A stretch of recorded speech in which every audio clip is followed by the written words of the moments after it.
Popcorn World.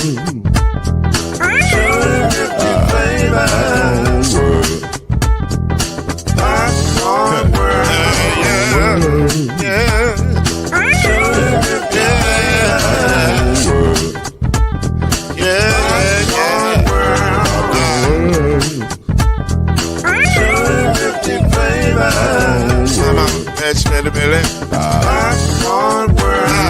Can I make you groove now? Yes, I can. So you can get this groove in the back of a can. Put the big and Robin world and the holes in your hand. Popcorn World. 250 flavors gonna make you smile. 250 flavors gonna make you smile. 250 flavors gonna make you smile. I said popcorn make you smile. Ah. Popcorn World. Popcorn World. Popcorn World. Popcorn World. The Popcorn World.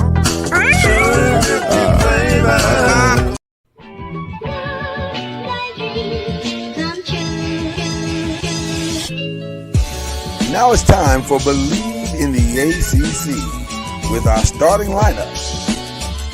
From Florida State, number 17, Charlie Ward. From Morehead State University, number 50, Lloyd Stan. And from Murray State University, number 2, Kendrick Haskett. Get ready for the best sports show about the ACC in all the land. Believe in the ACC starts now.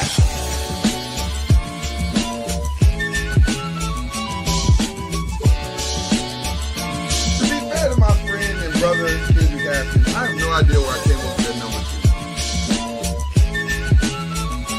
I'm just saying, I don't know why I picked it. We didn't have a discussion about it. Somehow he ended up as number 2. Now I hope he appreciates it. I hope he likes it. We'll find out. This is Believe in the ACC. My God. What did did you wear number 2 at all? How did I get number 2 in my head? I don't know how you knew that, but that was my number. So maybe it was in my head and we talked about it. I was like, maybe, where did I get number 2 from? I was a huge Larry Johnson fan. You know, in college he wore number 2. It's mind mail. It's mind mail. That's what it is. It's mind mail. All right. Well, this is Believe in the ACC, or as I like to call it today, Pressing the Pros Part 2. So, so if you've been watching Pressing the Pros, you know we have our own podcast that we do for the NBA. And normally we would do this with Charlie Ward for Believe in the ACC. But he's not here today. He's got a board meeting. He's got important things to do. He's got important things to do, like making money, the shmoney. Yeah. So changing the world. Changing the world, getting shot clocks, all that. Yes. So we're gonna hold down the fort until he gets back. So there you go. So we're glad to be here with you. It's gonna be a fun show as always. The basketball season is interesting. This is an interesting week period for sports because this is kind of now when people will start to truly pay attention to college sports, and because there's nothing else to watch, and all of the excitement of basketball. Yeah. Right. Because all of the excitement of the pros is gone. All the sides of college football is gone, except for the draft. Obviously, that'll kick in here in about an hour and a half. But right. but now this is when people are really going to start to pay attention, and so it'll be interesting to see college basketball take its natural, and college women's basketball take their positions this weekend, and not necessarily in our conference, but there's some good games going on this weekend. Big game tonight here in Kentucky. Texas at UK tonight. It's going to be a big one. That's a huge one. That is a huge one. So it's going to be a fun weekend. And so we'll get into all that. Florida State will be huge tonight. U of L Florida State will be huge, and I definitely want to talk about that here in a second because that is, well, we're going to get into all that in a minute, but that's a massive one for a lot of reasons for both of those teams. because I had an interesting thought that I want to ask you about here in just a second. But before we get into any of those games, I have to start in a place that I did not expect to be starting in at all this season. If I'm being honest, my personal projection for the University of Louisville men's basketball team was respectability. They will get back to a level of respectability and competition. That's all you wanted. If you're listen, there are those lunatic fanaticals, and we forget sometimes that fan is short for fanatical. That thought we'd be here, but you know, the more balanced of among us was like, yeah, listen, you've had 3 to 4 seasons of mediocrity. If you can just get back to stabilization, right? That's haven't been in the tournament since 2019. Just say it. Let's shoot for stabilization. Right. Let's shoot for more than 4 wins. How about that? Right. Yeah. That's a solid goal, right? Who knew we'd be here? Right. And so I have a U of L expert here on the show with me. I might as well pick his brain. Kendrick, my first question to you this morning is, how the hell did we get here? How is this happening? Is Pat Kelsey this good? He's this good, and he's brought in experienced players who come from winning programs. And I mean, I think most of the players have played in the tournament. But not high D1 though, right? Not high level D1. Well, Javon Hadley came from Colorado. Okay, he's the highest. He's the highest D1. Right. Well, no, Chucky Hepburn, because Chucky Hepburn was at Wisconsin. That's true. And he was the defensive player. I think he was the defensive player of the year at Wisconsin last season. Which, by the way, is obvious why he was, because he's probably going to. It's a stronger than possibility he's going to be the defensive player of this conference. Right. Yeah, and so those two are the highest D1s they brought in because Rain Smith and James Scott came with him from Charleston, and Terrence Edwards came from is escaping me right now, but it wasn't as high as Colorado and Wisconsin. Right. But they came from winning programs, and I think a lot of it too is like you got people that fit together, fit his system, and it wasn't just go out and get players. But there was like method to the back. And James Scott has been far and above what anybody expected. And I mean, he's out there. He's the tough. He's might be the toughest player I've seen just because he's got 2 front teeth knocked out. Yeah. And another tooth is so far up in his gums that they just had to break pieces off of it to get it out of it. He still has a facial fracture. And he's texting Kelsey from the dentist chair. Yeah, I heard about that. Yeah. Tomorrow, and I'm playing on Tuesday or Wednesday. And he played last night, and it's one of my shout outs. I'll save it, but he wore a mask.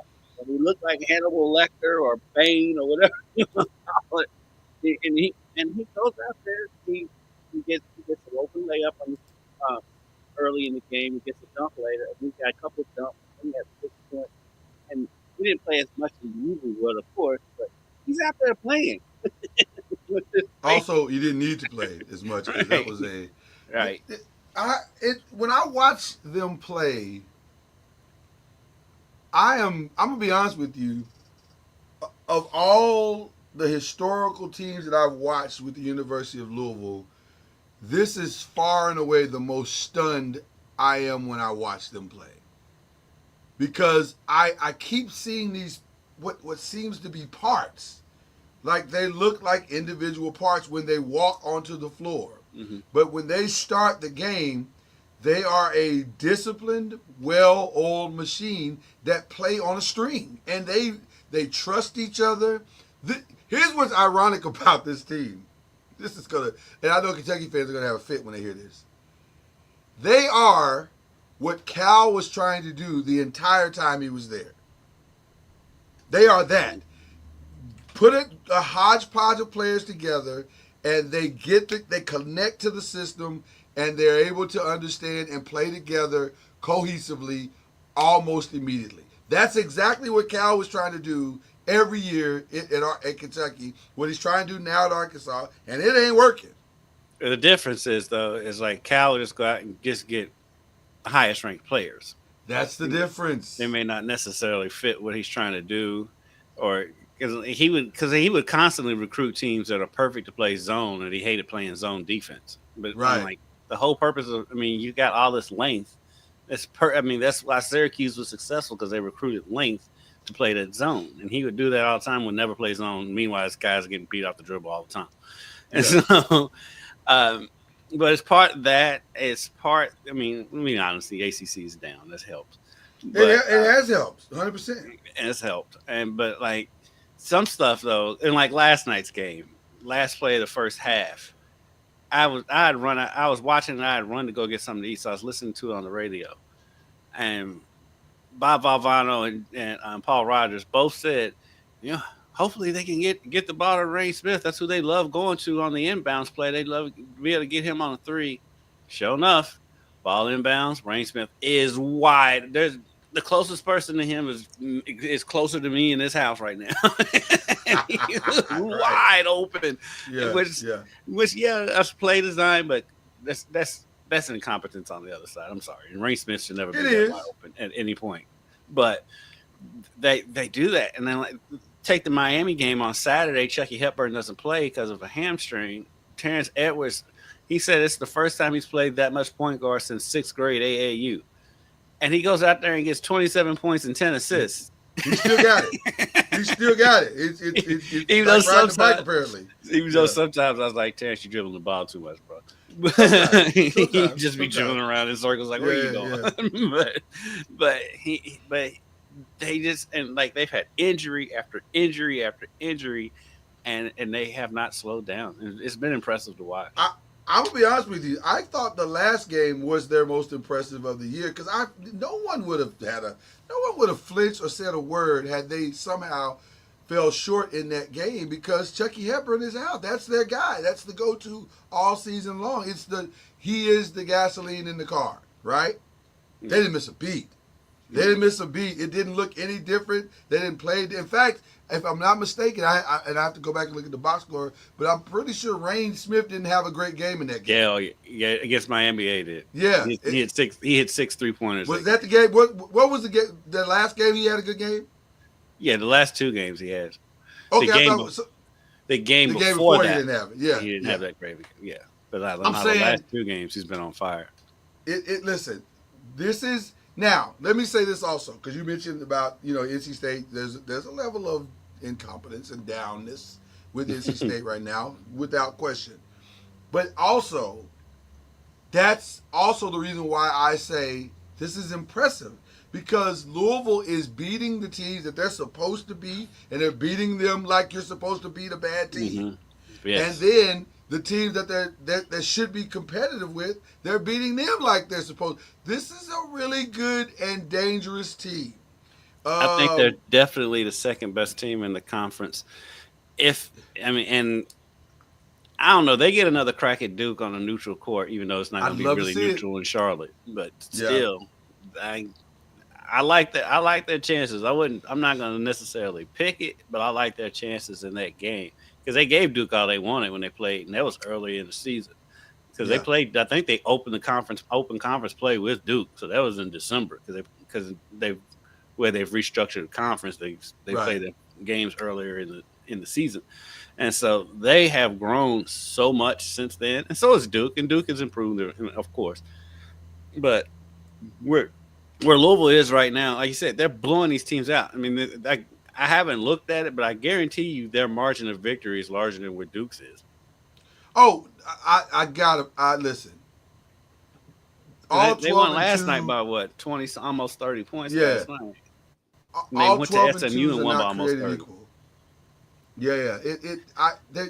It's impressive. Another thing that was impressive. I'm sorry, real quick. No, go ahead, bro. Go ahead. Yeah. Another thing that was impressive about last night is you could see a lesson learned, because some of the things that happened in that Georgia Tech game where they did lose was kind of starting to happen at the end of that first half, because Yeah.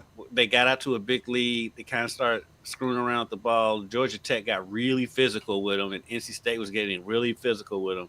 But they regrouped because they were up by like 20 most of the first half, and NC State got it all the way down to 9, and then they got a quick 5-0 run in the half, including that Rain Smith 3-pointer I was talking about. They Right. were up by Right. 14, and they was off and running from that point on. And so, unlike the Georgia Tech game where they kind of let their foot off the gas, they did not do that last night, and that's showing you that they're learning. They learn from their mistakes, and they're growing as the season goes on.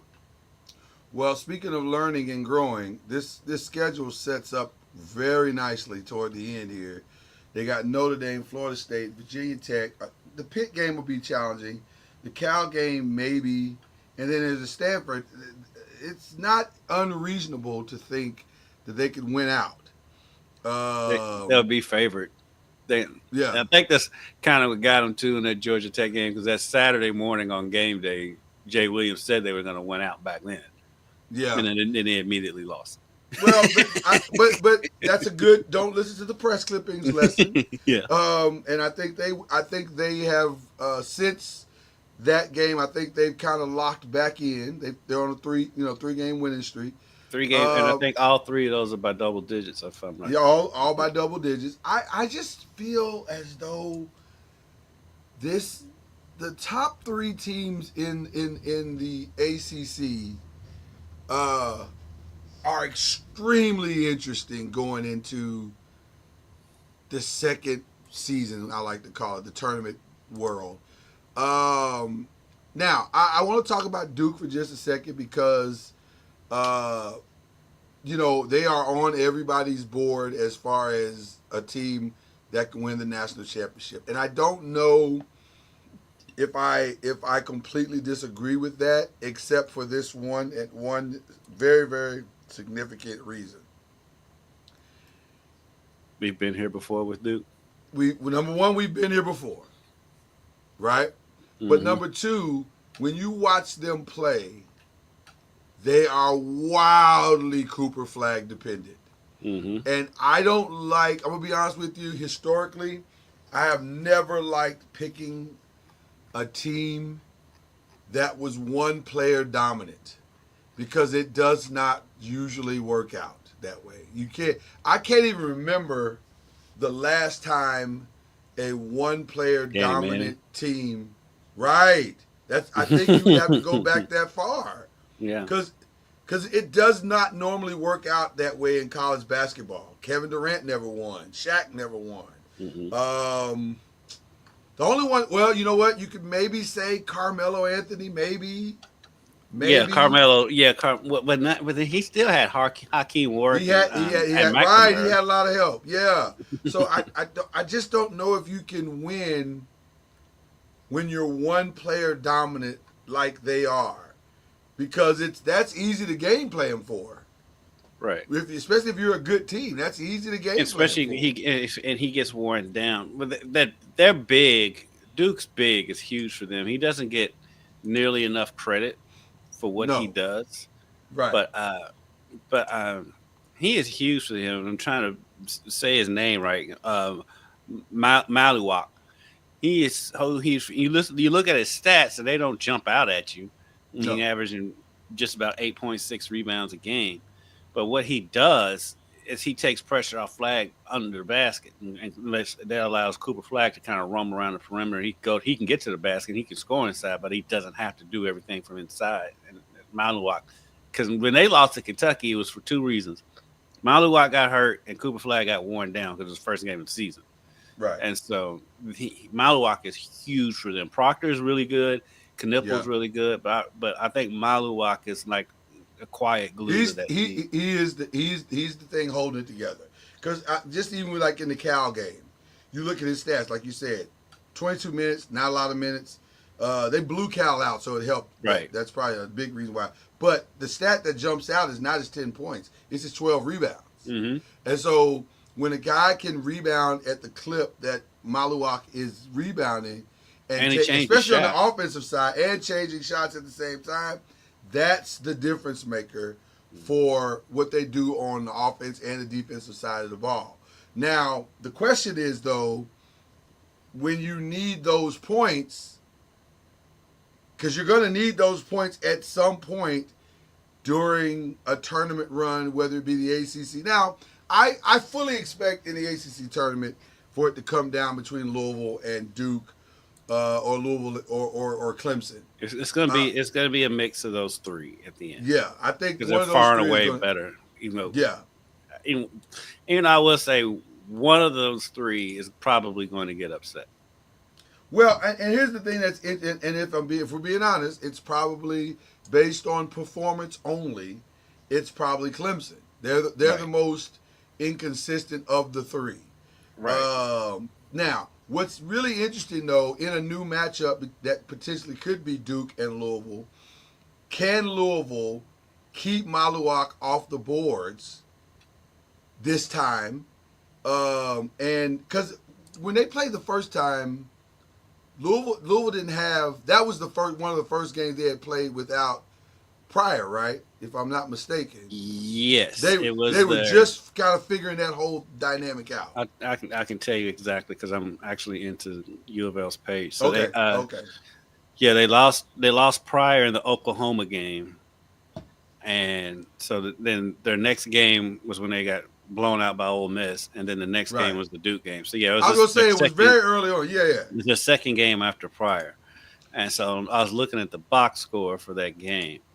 So they were trying to figure. And by the way, if you remember that game, they were winning that game. They were up. Maluak did nothing in that game, but Yeah. Cooper Flagg had 20 and 12, and then I hate ESPN's website.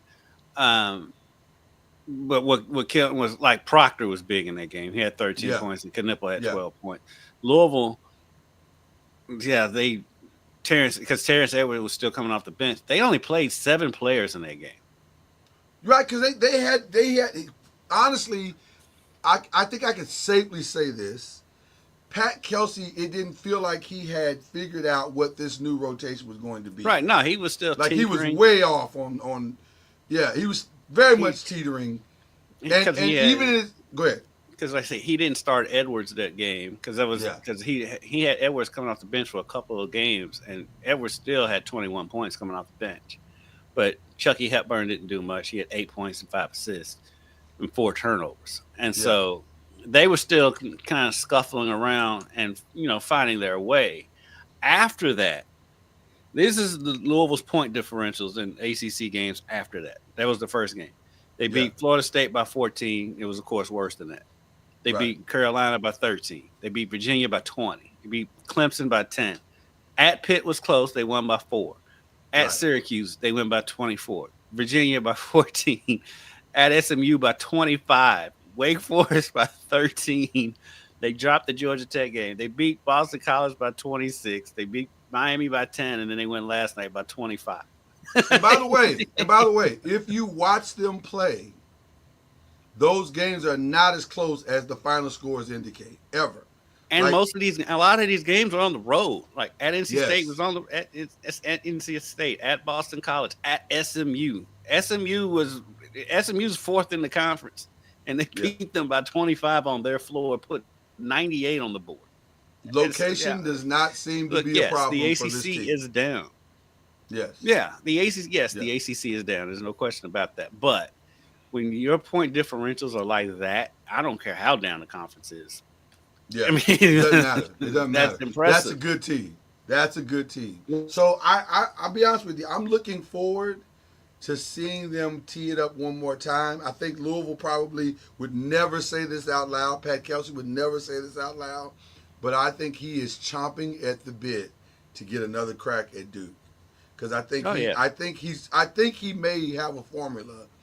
And by the way, one thing that we have not even touched on, they were not shooting threes that way in that game. Like that's early in the season, most of the season. Because that was the running joke. Is like there was a running joke. They shoot a lot of threes, but they don't make them. But now they're making them. Now they are making them. Duke is beating everybody to death, just like Louisville is. So their point differential probably is about the same. But again, it's a very top heavy situation, and you just wonder. a team that plays great team defense as Louisville does. Because once you yank that 19.8 points away from Cooper Flagg and this team, first of all you got to do is look at the team leaders and you'll see what this is an easy thing to figure out. Cooper Flagg, points per game, he leads the team 19.8. Assists, Cooper Flagg leads the team at 4. Field goal percentage, Cooper Flagg leads the team at 48.3.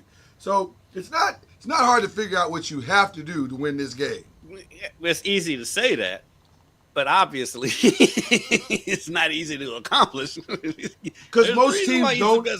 There's a reason why he's the number 1 pick in the draft before he even played one game. Most teams do not have the personnel to go out and slow this guy down. But that's what makes this an interesting situation. And I don't think Louisville necessarily does either. But they've got the pieces to make life difficult for the other 4 on the floor. And like now that they've got their rotations pretty much set, they know where they are. They're used to the, if as long as they stay healthy, and which is a big if with this team this year. If they go in there with the roster they had on the floor last night, by the time they would hypothetically see Duke or Clemson again, James Scott's face should be okay. Chucky Hepburn's groin should be okay. And they revealed on the broadcast last night that he said that he's pulled his groin every year in college. This is the first time he's actually missed a game for it, and he's like, this one wasn't as bad as the last one. So he's back and he's healthy. And Javon Hadley is such a steady, calming force on the floor. Yeah. And it's funny because like he's calm. You don't see his face thing, but every time there's a skirmish on the court, Javon Hadley's always in the middle of it. But he doesn't say anything. He's a super nice kid. I mean, all of them are great kids. We've never talked to James Scott. And like Greg Kelsey made the joke the other night that James Scott would rather have a root canal than talk to you guys talking about the media. And he's like, and literally he's basically having a root canal. Asking you shall receive. But they are a fun team to cover. They are a fun team to cover, fun team to watch, and I like I said, I would argue they are a very, very, very, very dangerous team. So it's going to be fun to see what happens with both these teams as we go forward. He's hands down the coach of the year, right, in the ACC. I gotta believe so. He's got to, because you can't give it to John Shire. Because it's he's one got guy, the number 1 player in the country. Right. It's of course you're right. What nobody, and especially since nobody picked Louisville. I think Louisville was picked at the bottom of the conference, wasn't they? Right, I think 11th, middle of the 12th, pack, or something like middle that. of the pack at best. Yeah. Right. So I think Pat's far and away coach of the year. I think national coach of the year. He's in that mix with Dusty May, with Mark Pope. 100%. Izzo, I think Izzo should be up there too. Though I think Izzo's done a great job considering. They're coming back to earth, though. I mean, Indiana the other night. Yeah, at home. It'll be interesting to see how that plays out. I would say both Kentucky coaches are got to be in that top 5 mix. And I'll tell you what, people who don't live here, and Lloyd, you'll appreciate this. Mm. They've made such an impression on the opposite fan bases that, like, I see Kentucky fans posting positive stuff about Kelsey almost as much as I see Louisville fans, and vice versa, because these guys have such likable personalities. Their team, their seasons are so similar. Because now Kentucky's going through the injury bug with Lamont Butler. He was out. He re-injured his shoulder in that Tennessee game. They were out Jackson Robinson in that Tennessee game. They've got 2 kids from the state of Kentucky that have stepped up big time for them. And Trent Noah, his nickname is now the Mountain Mamba, which is hilarious. And there's a baller from the holler. But they've had their injury bugs. Now, Kentucky drives you crazy because they beat ranked teams and they'll mess around and lose to somebody that's not they should lose. They play down, and they've got a big man in the middle who can drive you absolutely up the wall in Amari Williams, because for one, he's a big man who brings the ball up the court and is good at it. But once he has to make a decision, look out.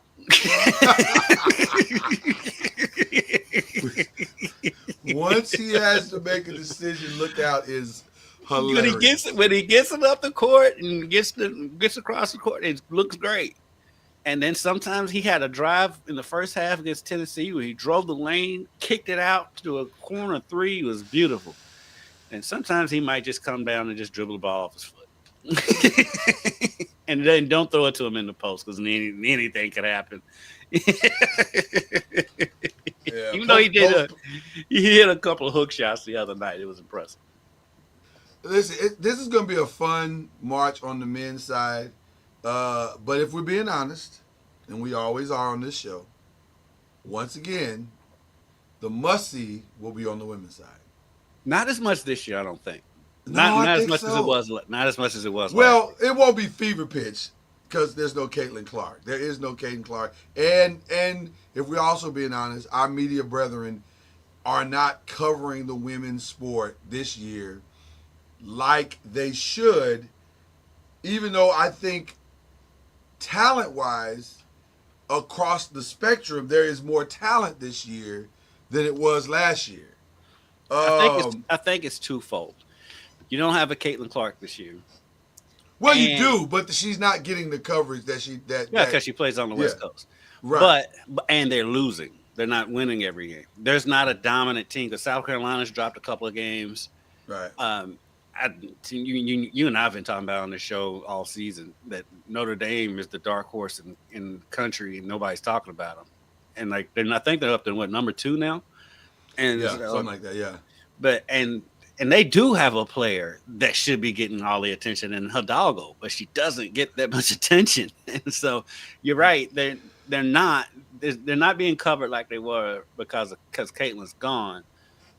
But the talent is more spread out this year, but there's not the dominant team because you had Caitlin Clark, but you had a dominant South Carolina team that was undefeated. And so that lends into it too. That's part of it. I'll say this to your point you just made, which I think is phenomenal.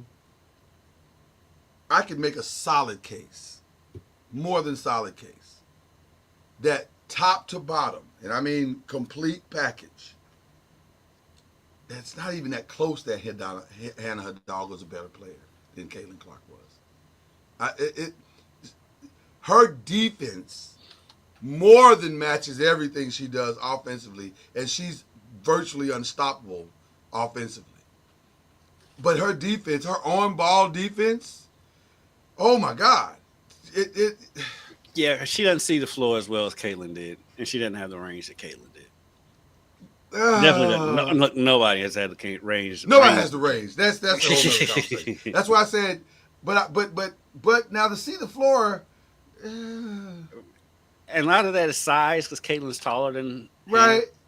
Hannah. I wouldn't say that she's hands down. I really and truly, as weird as it sounds to you because they play the same position, they play two different ball games. They are two different players for sure. Yeah, Caitlin Clark is going to come down. She's going to dissect your defense and make crazy passes. She's going to make deep shots. Hidalgo is attacking. She is coming at everything you have, everything you own. She's going to snatch it all. and it's relentless. She's a relentless fighter. And she's going to do that for 40 minutes. Yes, she doesn't get all 40 tired. Minutes. She doesn't get tired. She's not going to ease up because they're up by 20.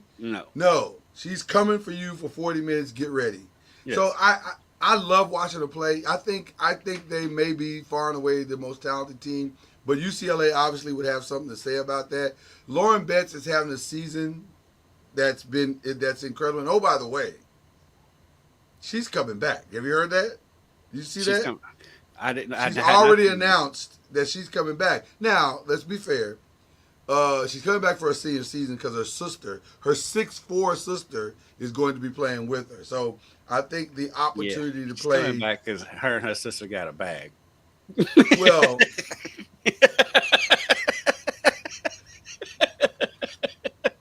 and also. She's coming back to help her sister get a bigger bag because it's probably got more money since there's two of them. Even though the bag doesn't go as far in L.A.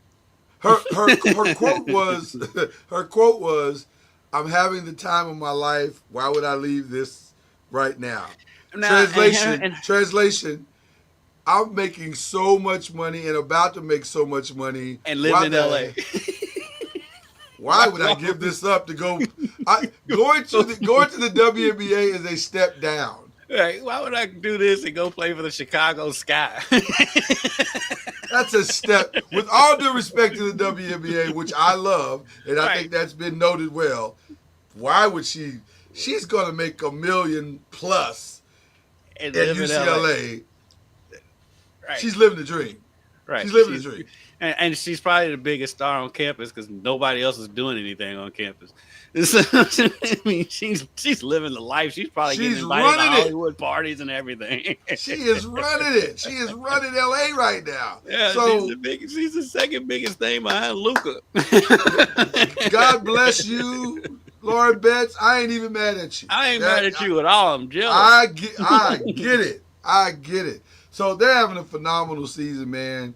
I do think I do question whether or not they truly are the best team. When did they play USC? When did they play USC? Mm-hmm. That is a great question. Have they met yet? I would say I would think they've had to have played at least once by now. I don't know. I gotta believe they haven't. To go look them up in the Big Ten. I know. No, they have not played. I didn't think so because the hype around that game would be insane. So ironically, they played today. Shut the front door. It's tonight.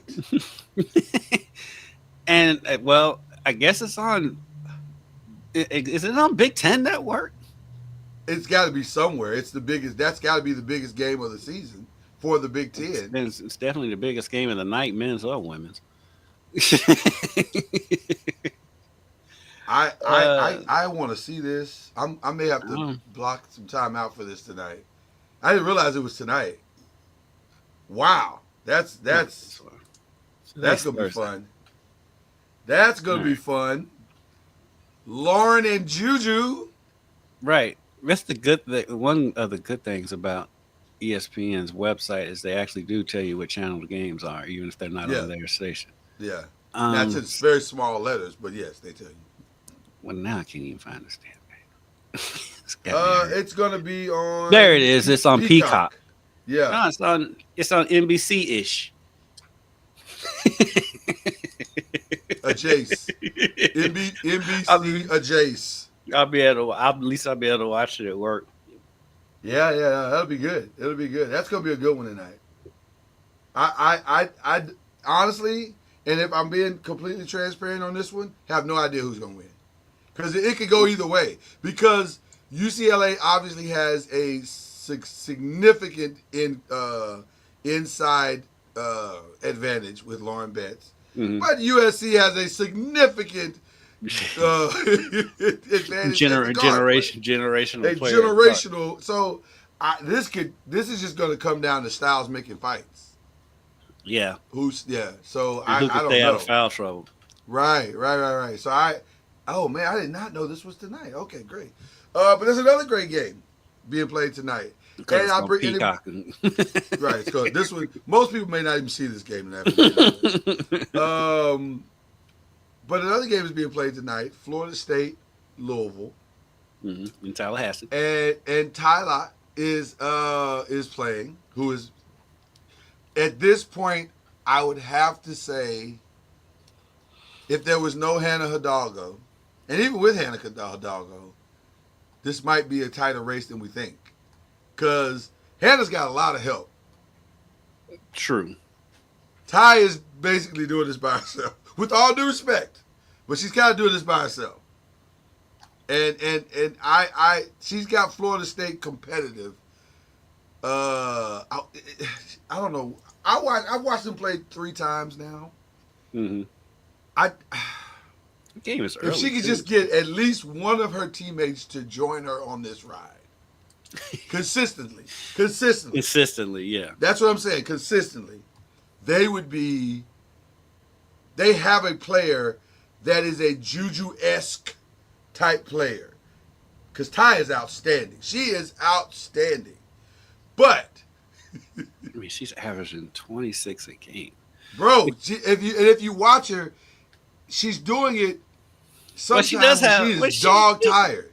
I mean, she's got help. I mean, Michaela Simpson's averaging 17 and 10.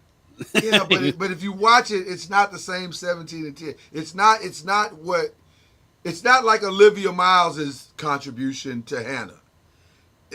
Olivia Miles has played herself into the top of the draft. She Without was question. she was already there though. She was. was coming back from injury. Right. She's right. Well, but that's listen. Once you coming back from the type of injury that she had, it took her out for an entire year. You never know if you can make it back, and she has made it all the way back. But what I'm saying is, her backcourt mate or her teammate help is not equivalent to Tanaya's. Tanaya's is not that 17 that she gets. Her teammate gets may be there, but it may not be there the way that she needs it there. Like she needs it to be there as we're building a lead. I need that 17 right there beside me. Whereas it might come 13 in the first half and then nothing in the second half. It's a weird thing. And so I'm curious to know. It's interesting because she's basically the ACC's Cooper Flag. But they've got 4 double-digit scores. Starters. So then I ask you, why are they struggling? Let's see. 19 and 5. I mean, that's not that bad. It's not bad. 5th in the conference. That's it. It's that. I mean, 5 losses. I mean, but I think it's more the defensive side of the ball. That looking at this, I was going to say just box score watching. I'd have to say it has to be on the defensive side because they're scoring points. Yeah. It's the defense, and see, Tanaya is the complete player. She's doing it on both sides of the ball, and maybe that's where the struggle is because it's just not, something is missing to where they can't build momentum. They're not building any momentum. They're winning games, but it's not momentum. And a lot of building. when your best player is also a freshman, you know, and there's more parity than it is in the men's side. That's gonna be a big part of it. Yeah. You're gonna have inconsistencies, even with Tanaya, as good as she is. She has spots in the game where she's junior, dog tired. Yeah, but they are a young bunch, and so yeah. She is so good though. They are fascinating though. I am very much. Because the thing is, she's averaging 26 points a game, and she's only playing 29 minutes. That's all she can play. I'm gonna be honest with you. Shooting 41% from 3. if she played a minute more, I'm not 100% sure she just wouldn't just pass out on the court. Now I'll say this, and this is not shade. This is just circumstance. For what she needs to do for them to win, she's got to be in better shape for that. Like that because she's thicker than she looks. She's a thick girl, and I think that catches up with her as the game. Like that win she got against North Carolina, she gave everything that she possibly could have given in that game, and they got the win. But boy, they had to pull her out of the game a couple of times because she was sucking wind. It was a hard game. But I am so impressed by her because she is for real. Like she is everything she was advertised to be in high school. So I just need somebody on that team to match her intensity on both sides of the ball so that they can make this interesting. I think, and I said they were young, but they're not as young as I thought they were. They only have like what 2 or 3 seniors, but Yeah. I mean, it's got to be on the defensive end because I admit I have not seen them play very often. I've seen them play here and there, Yeah. bits and pieces here and there, but just box score watching, Yeah. it's got to be on the defensive side of the ball, and plus, and it's rebounding because Michaela Timpson averages 10.7 rebounds. The next best rebounder is Malia Williams at 5.7, and then Tanaya at 4.6, and the rest there's nobody above 3. So, so that rebounding has got to be an issue. They don't turn the ball over too much at 10.6. No, they're pretty solid in that regard. They're a pretty good free throw shooting team and a 3-point shooting. Wow, they shoot as a team. They shoot 36% from 3. That's pretty good. But yeah, defensive side of the ball has got to be what it is. One team I'm going to have to start paying more attention to is NC State. They're surprising. Apparently they're solid. Like they're 11-1 in the conference. Yeah, they're a surprise team. They're a surprise team of the conference, I think. I would say, well, them and Duke. I mean, Duke. Listen, Duke is not the greatest scoring team, but you can't score on them either. Right. they remind me of St. John's in that way. St. John's men. Yeah. Because Martino's team cannot shoot to save their lives, but you can't score on them. But you can't score on them either. So they feel like we'll score enough to beat you, and it's working. It's working, and that's working for Duke as well. So this has been a fascinating. The women's side has been outstanding and fascinating. I think at this point, the women are probably going to get. Oh gosh, 1, 2, 3, 4, 5, 6, 7 teams in, maybe 8. The ACC women are the SEC men right now, as far as teams is concerned. Yeah, because Cal's close. Cal's on that line. Yeah. Virginia Tech's on that line. It stops there. Yeah. So, but that's 1, 2, 3, 4, 5, 6, 7, 8, 9. Yeah. They could get. I think Virginia Tech and Cal would have to do well in the conference tournament to get in. Yeah. But I do think from Georgia Tech up, those teams are safe, even though Louisville's not ranked. It's weird because Louisville will get close to getting ranked and then they'll lose a game. It's crazy because you look at the standings, they're in 4th, and 3 teams behind them are all ranked, and Louisville's not. I don't understand sometimes how the AP and the coaches polls work in the sense of you guys clearly aren't watching all the games, and I get it. Well, in their humble defense, Louisville does that though. They'll get right up there and then they'll lose. Well, Louisville is not helping themselves because 7 losses is a lot. Right. That's a lot. So I get it. When they did get ranked again, they had ran off 1, 2, 3, 4, 5, 6, 7 in a row. Then they lost to Virginia Tech. They won a couple games in a row, got blown out by Notre Dame. So they've won a couple games again, and they do have a ranked win over California. So their schedule, they play at Florida State tonight, at Duke, and next week, and then at North Carolina. No, they get North Carolina at home. Now, if they can win those 3, they'll be ranked. Well, yeah, if they win those 3, they might jump all the way to the top 10. Right. They win those 3, they'll be right there. And then they get Clemson at home for senior night, and then they end the season at Notre Dame. Oh, Jesus. Notre Dame, playing Notre Dame these days is stressful. Mm-hmm. It is very, very stressful. So it'll be interesting to see how all this plays out. But we're headed towards a fun February and March, guys. I mean, it's going to be really, really, really, really, really good. Okay. I want to talk about some other stuff because we love to talk about other stuff on this show. I have been struggling to get my brother Kendrick Haskins to buy in to Unrivaled.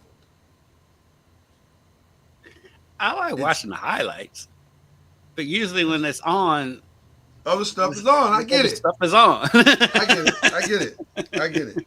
And then I got confused the other night because I looked up and all of a sudden they out there playing 1-on-1. I was like, what is happening? Well, that's where I was headed. Did you see any of the 1-on-1 tournament at all? I know that Stewie got like shut out or something. And I saw I saw Skylar Diggins lose. Skylar Diggins eventually lost to Enrique Agumbawale. Which who couldn't have seen that coming? I love Skylar, but Enrique's especially 1-on-1. Did she win the whole thing? No, they're actually so the Final Four is coming up this next week. Azura, I think is her name. Azura Stevens will take on Nafisia Collier. Talk about winning your own tournament. By the way, Nafisia Collier is starting to become. I did see her. Massive problem. Game. Yeah. She's starting to become a massive problem. She's gonna give Asia a run for her money for MVP next season.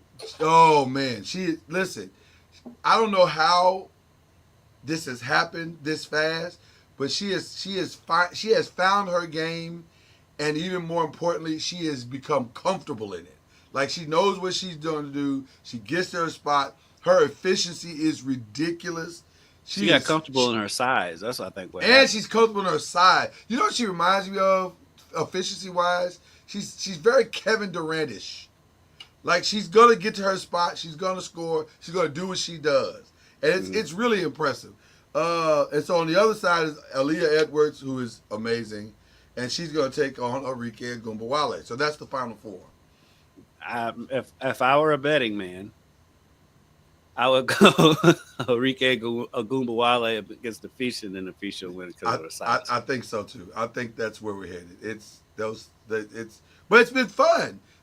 Listen, I love that the women don't have to go overseas anymore. That they can make. I love that part, and I'm not down in the league. I just haven't watched. No, you have not. But why are we playing 1-on-1 all of a sudden though?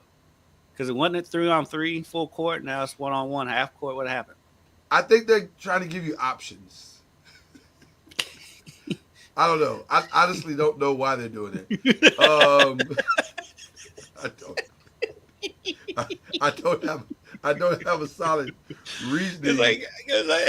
I'm honest with it. I hadn't been keeping up with it, and I'm sitting there watching Sports Center the other night, and all of a sudden I'm seeing them play 1-on-1. I was like, is this All-Star break for that? No, maybe they're just playing 1-on-1. And then here's the other part. That's some work. They got some work to do to fix it, honestly, because right now they're also top heavy. Like the Lunar Owls, which I think is the team that Nafisia plays on, they are 8-0 in the league. And they're also playing in a bubble voluntarily. Yeah. In Miami, though. Like, if you go play in a bubble. Yeah. It's not a bad place to play. Yeah, so Nafisia's team, which is the Lunar Owls, consists of Cameron Brink, Alicia Gray, Courtney Williams, Skylar Diggins-Smith, Shakira Austin, and Nafisia. Cameron Brink's playing? Yeah, she's back. She's back. She's out there. That feels a little top heavy. Yeah, that team seems a little loaded. Because the other teams are the closest team to them is the Laces, and the Laces have Tiffany Hayes, Jackie Young, Kayla McBride, Kate Martin, Stephanie Dolson, and Elisa Thomas. Who's on Angel Reese's team? Okay, Angel is on. I think she's on the Rose, either the Rose or the Vinyl. Yeah, Angel's on the Rose. That's Brittany Skies, Azura Stevens, Kalia Copper, Angel Reese, Lexi Hall, and Chelsea Gray. Not a bad team. That's a pretty good team, but not. But they're not. They're third. They're like 3 and 4 or something. I'm offering up a criticism that we would offer up a male player, so I'm gonna offer it up to a female player. Angel Reese, you got to finish around the basket. This is getting ridiculous. Yeah, I mean, if this was a male player, we'd be all over. So and I think it's all fatigue based. She does it early in the game too. She's got to finish around the basket better. I mean, yeah, she's getting a bunch of rebounds, but she's rebounding her own misses. You gotta get stronger around the basket. I mean, that's when you look at what's the difference between her and Nafisa and Asia. They finish around the basket. They finish. Finishing matters. And then let's see. Enrique's team is Ryan Howard, Aaliyah Boston, Ray Burrell, Jordan Canada, and De'Erica Hamby. How fun is Atlanta going to be with Brittany Griner and Ryan Howard? They should be competitive. Good luck getting inside on them two. They should be. That team should be very much more competitive than they've been in a lot since Angel McCautry left. Yeah, like they should be back to some level of competition. It should look a lot different. I'm such a Ryan Howard fan, just from when covering her when she was at Kentucky, and when I've interviewed her, and she's just a sweet person, just a nice person. And then you get on the court, and you talk about Kevin Durant type game. Ryan Howard has a lot of Kevin Durant in her. Got a lot of Kevin Durant, and she's long. Yeah. 6'2", she's long. Yeah. She gets to her spots. I mean, she can shoot the three. She's a heck of a player, and I'm glad she's got somebody alongside her. I don't know what their guard situation is, but they got Jordan Canada, they got Alicia Gray, they got some solid. They got a team now. I'd like to see them make a run tougher, because Atlanta. Because I'd like to see them make. Atlanta has supported that team, 100%. considering 100%. the struggles that they've had, and so I'd like to see them get it turned around, because I think adding another superstar in Brittany Griner is going to be huge for them. Yeah, 100%. They're going to be a lot better than they've been in the past. Okay, so that's it. It's fine. I just wanted to bring up Unrivaled just because I need my brother to just take a peek at him. Just peek over there. I know the NBA is going on. And see, this is a perfect week to do it because the NBA probably won't start till next Thursday because the All-Star break. So they've got to capitalize on Monday, Tuesday, Wednesday. Exactly. Because this weekend, the men's games that are happening this weekend, I'm not watching hardly anything. You got Auburn and Alabama on Saturday. That'll be interesting. Yes. U of L and Notre Dame play at 8:00 on Sunday. Who schedules games at 8:00 on Sunday? 8:00 in the evening? Yes. Well, they're not gonna play in the morning. 8:00. I don't put nothing past the U of L. That's the ACC scheduling at 8:00. I don't put nothing past Sunday the ACC. 8:00 at night on a Sunday. I don't put nothing past the ACC. The Big Ten and the ACC do some weird scheduling. You said that like it was not a possibility at all. That's like Big Ten has UCLA and Indiana playing on Valentine's Day. On Peacock. I'm just saying. What are you doing? The Big Ten has their arguably their best game of the year on a streaming platform that is barely used by anybody.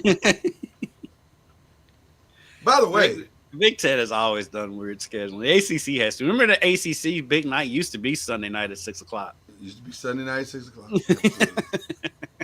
By the way, speaking of Peacock, this is way off the subject. Have you ever seen the show The Traitors? Or as we like to call it in our house, The Traitors. I've seen the promos for it, but I haven't watched it. Phenomenal. Oh, yeah? Phenomenal. So here's what's interesting about me. This is my weird guilty pleasure. Everybody has a guilty pleasure. This is mine. Or it has become mine. I like psychological and sociological experimentative reality competition shows. I love it. I think it's fun to see how people think and how they arrive at certain thought processes, how people will lie and their willingness to lie. I kind of like that type of stuff too. I don't know why, but I'm fascinated by these type of things. And it's an easy watch. How long are the episodes? They're about an hour, but okay. But it's a fun hour. Like you're not going to be bored. You're not going to be disappointed. It's a fun hour. So I would say cut your teeth with season 1. Allow it to wash over you, and then jump into season 2. And by the way, Traitors UK, every bit as good. There's like 4 different Traitors. UK, New Zealand, Australia. They're all good. Australia might be the best. They definitely have one of the best endings I've ever seen in a reality show. Won't spoil it for you, but it's fantastic. The finale, one of the most gangster finales I've ever seen. So I got all obsessed this summer because in the summer there's nothing to watch. So you watch whatever's out there.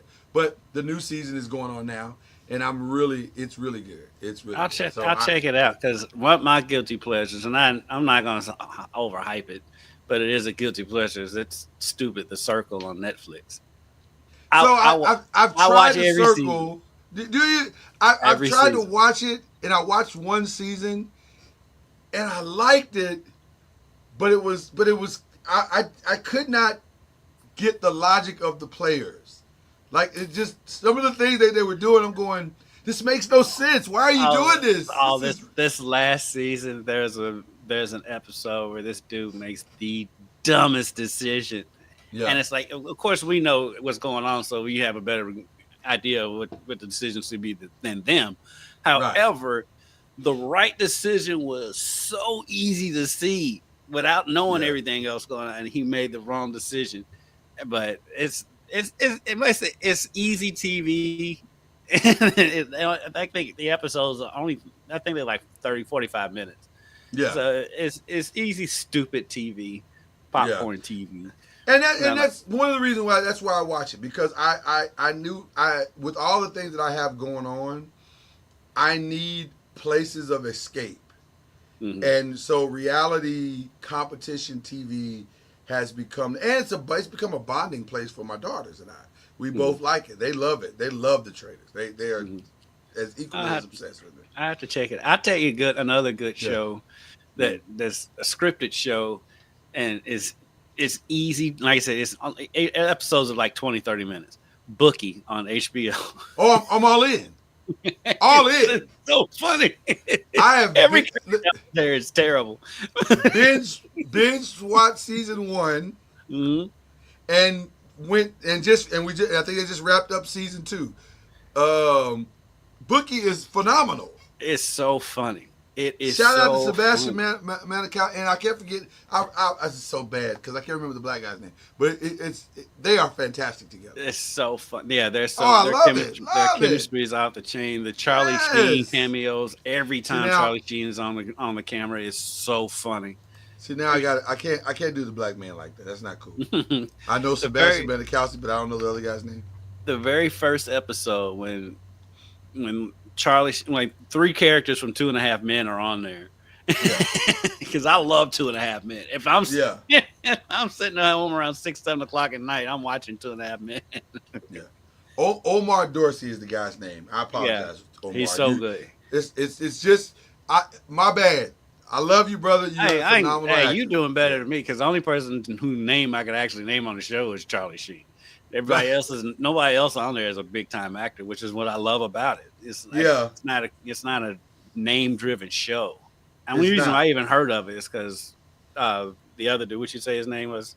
Not Omar. Oh, Sebastian Maniscalco. Yeah. He came on Levitar one day, and so I was like, all right, I'll check this show out, and I'm glad I did. It's hilarious. It's hilarious. Bookie is fantastic. It is a great, great, great show. So I have my little guilty pleasures and pods of escapism, and that's one of my like another bonding show that I watch with my daughter which matter of fact, ironically, the new season starts tomorrow on Valentine's Day. Is Love Is Blind. We love Love Is Blind. See, I can't do that. I didn't think I could do. See, let me tell you something. I didn't think I would be able to do it either when it initially was introduced to me. I'm like, I'm not gonna like this. I don't like stuff like this. I was wrong, and I'm mainly wrong because again, it has nothing to do with the romance stuff. That actually takes a back seat to the psychological and sociological part of it, because there's real consequences in this that have to be dealt with, which makes it entertaining. Because like, it's the real stuff that you would think about this being like, okay, how are these people's parents gonna deal with this? How are they going to meld their lives together in a real way? Those real things, and some of it. Listen, as the seasons have gone on, yes, it has gotten obviously very reality show in some aspects, but then every season there's also some real couple stuff that makes you go, oh damn, this is like really happening. They're really having a moment here. This is not good. So it does offer some good stuff to it. And again, listen, when you're a girl dad, you're always looking for moments Right. to Yeah. find a bond place. So Oh, this trust is our me. bond place. Thankfully, that the one I'm with she doesn't really do reality. But My wife and I don't watch any of that stuff. my coworker Dusty, I always find points to make fun of him, and so he watches The Bachelor. No, I'm not doing that. I'm not doing that, No, I'm not doing that. and he gets excited for it. I'm like, No. what is wrong with you? He Yeah, did that you before he was with his woman. I'm like, so you was he willingly you was doing this chose as a this single man. lifestyle. Yeah. He chose You this doing- lifestyle. No, Yeah, I'm not I doing get that, some guys watch that show just to impress girls, but no. He made a conscious decision to do this on his own. it. He's sitting in a house. He's sitting in a house with a snuggie and a blanket watching The Bachelor. No. Yeah. We're not doing that. No, We're that's not absolutely happening. not doing that. That's not happening over here. I'm not doing that. I'm not loving hip hopping it. I'm not None of that real stuff. housewiving it. I'm No. not doing any of that. I have Every time no I interest in see any of that. a commercial for Love and Hip Hop, for one, I'm like, we just got set back another 15 years. And then I'm like, who is watching this? Why is this show still on? Who is watching this? I don't know anybody that watches it. I don't either. And thankfully, I don't have any friends that I have that watch it on a regular basis. I don't know anyone that watches it, and I'm grateful for that because Yeah. it means I'm doing something right in life. And like I see the promos for it, and everybody just got fake everything. And it's like, Yeah, I can't and, do it's, it. and you can tell the fights are totally contrived. Nobody's sitting there. Nobody fights in public everywhere they go. Where are all these restaurants where you're allowed to stay in the restaurant after you throw a drink in somebody's face? Like, where are these restaurants at in America? I've never heard of these places. It's so stupid. And the food can't be that good. Speaking of, are you Valentine's ready, sir? Oh yeah, we easy around here. It's just heart-shaped pizza and chill. Heart-shaped pizza. That sounds traditional. Like, Yeah, beer nose here. Even I just no, I'm shouted saying them out. like it sounds like you guys. That's our tradition. I was gonna say, is that the tradition? Yeah, I get a heart-shaped pizza at beer nose and we chill out. We're easy over here. I like it. We're easy over it too. One thing about it, Valentine's Day, from the start of our marriage, we were doing so much individual stuff for each other all year long, that Valentine's Day was useless. Like, it added nothing. Right. If you do it right, Valentine's Day should mean nothing to you. Right. It's a makeup day for most guys who are screwing it up. That's what Valentine's Day is. But ironically, I bring that up because for those who need it, they just did a top best restaurants in America. You see that? USA Today. They just did the top restaurants in America. And so it's a fascinating list. I was trying to see if your spot was on here. Jeff That you were Ruby's. telling me about. No. The barbecue place you were telling me about. So they got Lanny's Barbecue. I haven't been there.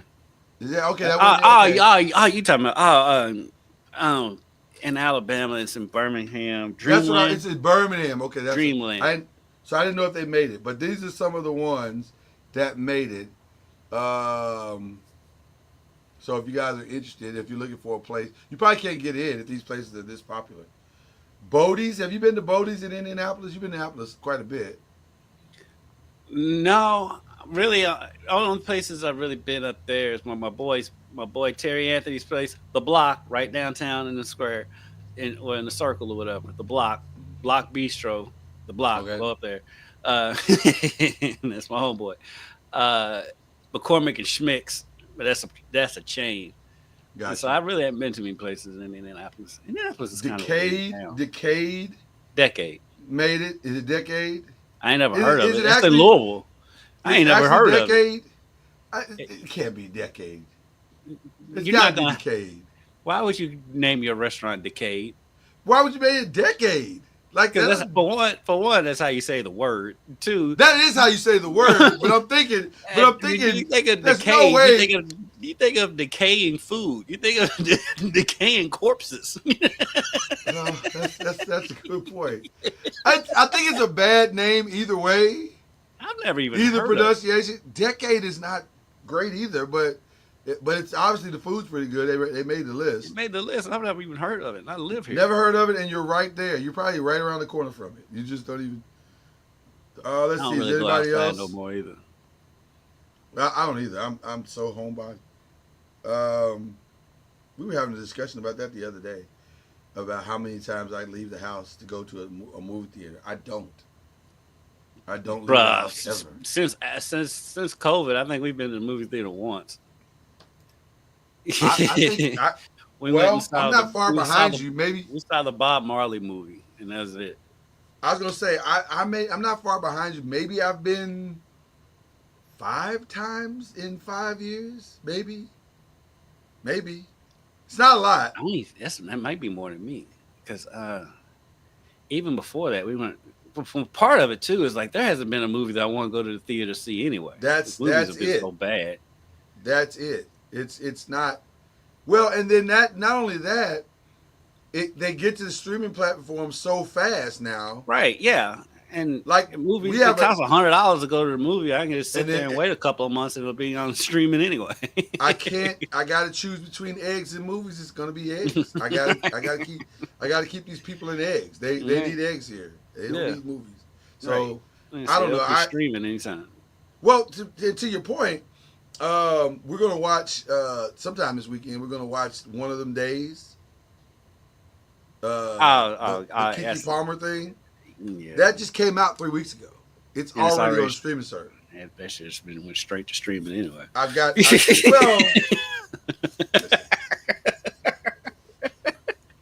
Both so you know what that is? You know what that is right there? Living in a house with a bunch of women. Ain't no way in the world you'd watch that movie on your own.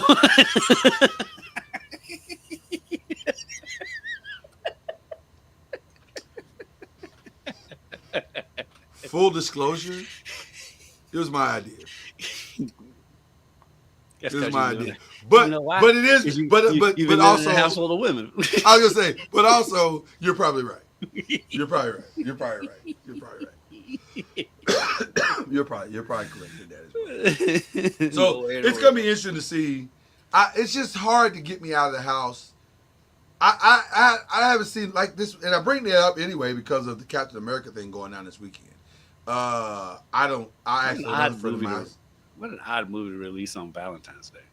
I know that seems very like a fail for Marvel, and Marvel doesn't usually get this wrong, but this feels Marvel very wrong. usually releases movies like this in the summer anyway. You usually release your blockbusters in the summer, not in February.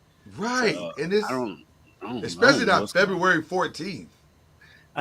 Right. I mean, I guess they wanted to release it in February for Black History Month since it is a Black Captain America. But Valentine's Day is very strange. Well, it's interesting because the visceral reaction to this movie has not been the same as it would be for, say, like Black Panther.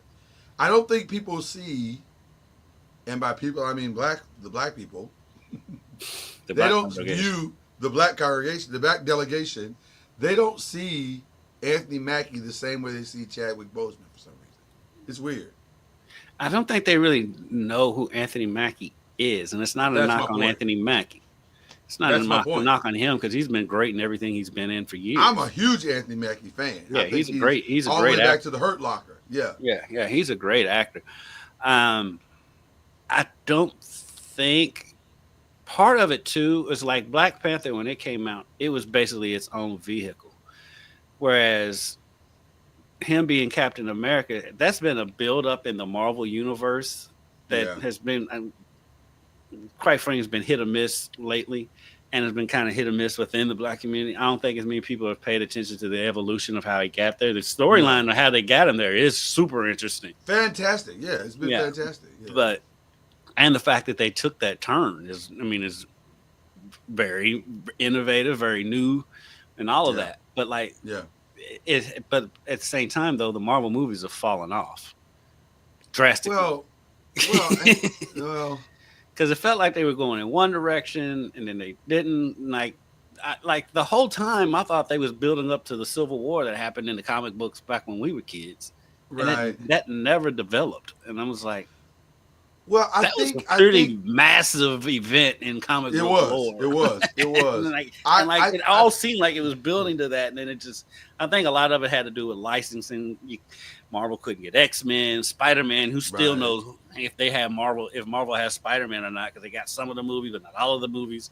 Right. So getting it all under one umbrella has been an issue. But yeah, the movies have been so disjointed that I think people are just kind of like, oh, okay. Well, couple that with also, and the Hulk. They got into this They got into. What'd you say? And the Hulk is all of a sudden red. That's weird as well.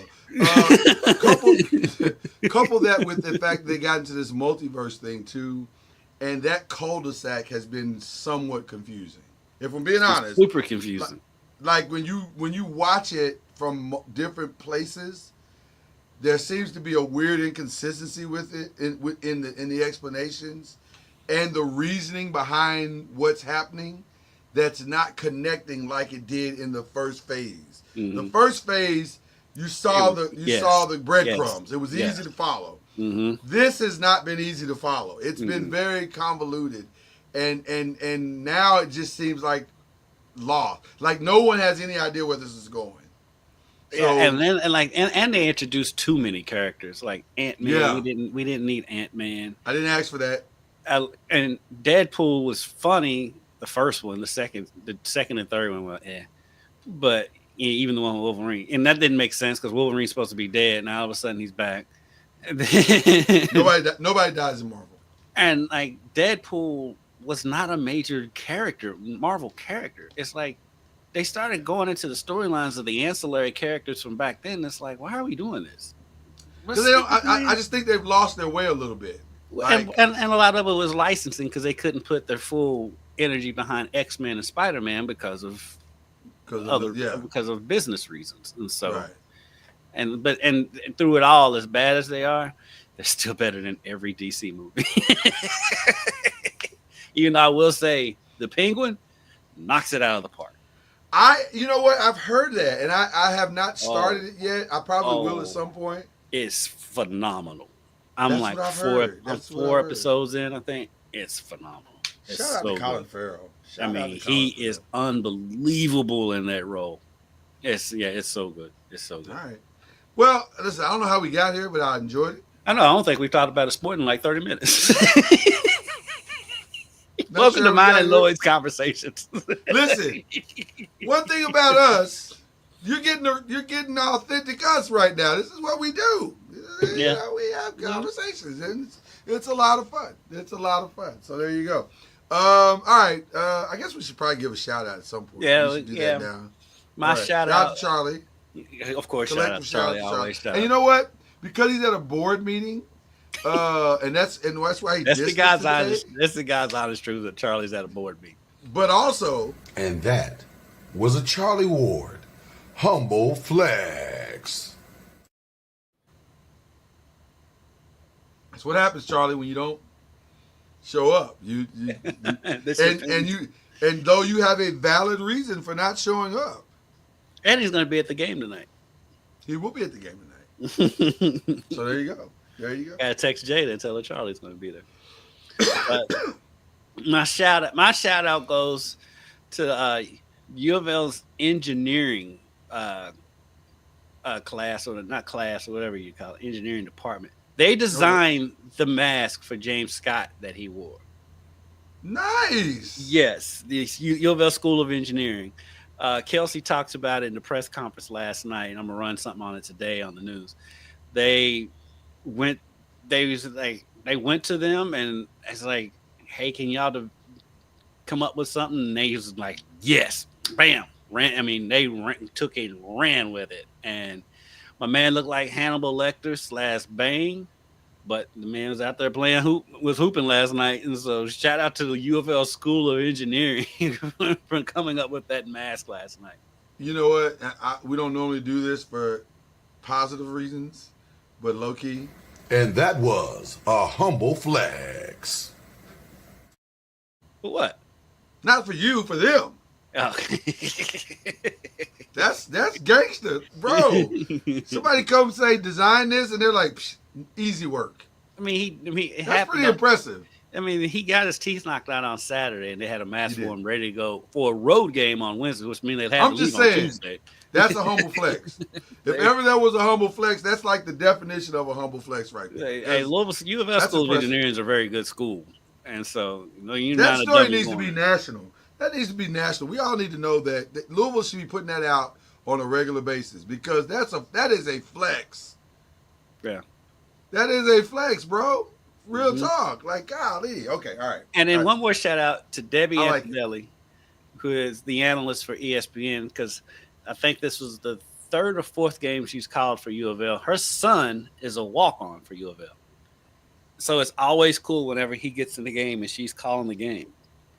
And she's cool. And she comes to Louisville games when she's not working. I've seen her a bunch of times around the Yum Center. And so it's always a cool story when he comes in. Apparently she graduated from NC State. She played ball at NC State.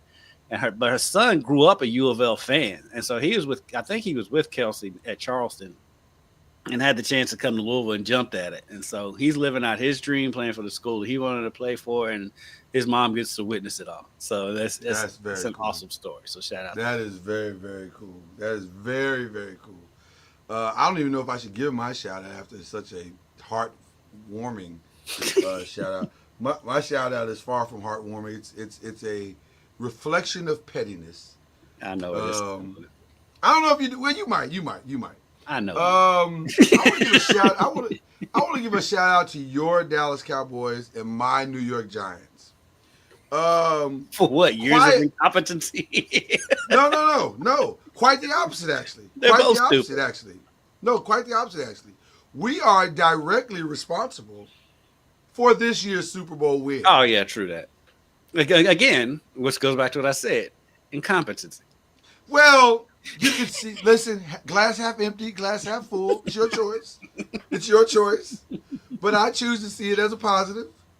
No. We gave the Eagles the running game that they needed. You gave them the coordinator that they needed. And the defensive front, because they could have had two of their defensive guys they let slide. 100%. So, Eagles fans, while you're out here flexing, you're welcome.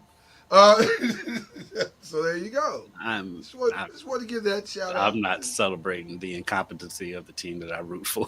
I got to celebrate something, Kendrick. It's rough right now. I'm trying to find the silver linings wherever they may be. I'm so done with all the stupid stuff that they do. And by the way, shout out to the awkward moment of the year so far, in that the trade was rescinded. That's as awkward as it gets for the Lakers. And Dalton Connect had to come back to the Lakers. I didn't realize he had gone through a layup line with the Hornets before a game when that happened. He was in Detroit. Yes, in uniform. About to play. And they said, could you come here for a second? Just for a second. How does that work? Take that uniform off and fly back to LA tonight? The trade has been rescinded. How about that for an airplane ride? I don't know how you come back from that. I'll come back. You come back. You don't have a choice. What's he supposed to do, Kendrick? I mean, hell, they're not letting. He's not playing now. And they got smacked by Utah last night. That was crazy. But eventually they're gonna have to play him. He's gonna have to be in the rotation. They're gonna have to play him. What are they gonna get out of him? Can you blame him if he ain't giving it 100? Yes, because you're a rookie and you can play yourself out of the league. You got to play. You don't have a choice. That dude's played well enough. He ain't getting played out of the league. He might. No. He might. Mm-mm. I don't know, Kendrick. I think he's got to play. He can play well. Look. You're talking like he's built up the cachet to do whatever he wants to do. I don't think that's true. But he's built up. But he's built up the cachet, and he's built up enough sympathy for the situation that people are like, this is a good Yeah, but player. how in the long? Lakers. How long will that last though? Lloyd, there's a lot of bad teams in the NBA. Especially in the That's also true. That's also true. There are a lot of bad teams. Goodness gracious, there's a lot of bad teams in the NBA. in the Eastern Conference. I mean, Yeah, I think what he's actually hoping for. take the Miami is- Heat wouldn't take Connect right now. Oh, absolutely. Miami Heat would take anything. I think they're thinking about asking Zoe to come out of retirement. I mean, they were up by like 20 last night on the Thunder and lost by 15. Yeah, it's not good. It's not good. But shout out to Jimmy Butler because he got what he wanted. Literally got everything he wanted. Well, out of that somewhat. situation. He got out of Miami. He wanted to go to Phoenix for some odd reason. Well, but he dodged a bullet yeah. on that Phoenix thing. Sometimes God got to step in and block your stuff. yeah. God was like, "You fool! You don't need to go to Phoenix. You're an idiot." Yeah. That would have been a disaster. But anyway, Mhm. I digress. But yeah, I just wanted to give some petty shout outs this morning. I just felt, compelled, if you will. So there you go. Listen, we'll do it all over again next week. Charlie will be here, or hopefully he'll be here. I don't know. Hopefully, there's not He may another board meeting. He may flex out on us again. So we'll see. We'll see how this goes. But go watch this podcast, like and subscribe. Watch Press and Pros. I promise you, it's believe it or not, it's different and the same. It's everything you love about us and then some. So watch it. We're just promise you, talking it's a good NBA time. instead of ACC. It's a good time. It's a good time. It's a good time. So there you go. Yeah, we'll do it all over again next week and have some fun. So believe in ACC. We'll see you guys next week.